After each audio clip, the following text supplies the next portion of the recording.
Hello guys, in this video tutorial I'm going to show you how you can change the language of TikTok. If your menu is in a language you understand, I'm going to show you the first option. You need to click your profile on the bottom right corner. Then you click the three lines on the top right corner.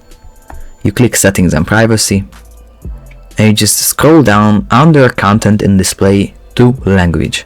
Here you will be able to see the app language. You click on that and you can just choose another language that you prefer over that. Then the menu and the texts within the application are gonna change. If you accidentally switched the language or the language switched itself with some kind of bug and you don't understand the menu and you have an iPhone, I'm gonna help you with that. Then you need to go to the settings, scroll down to the applications.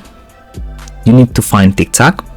Click on TikTok and you're gonna see the preferred language. Under the preferred language, you're gonna see the language.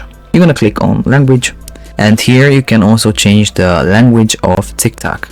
So if you change that, you need to close TikTok if it's still open and reopen it.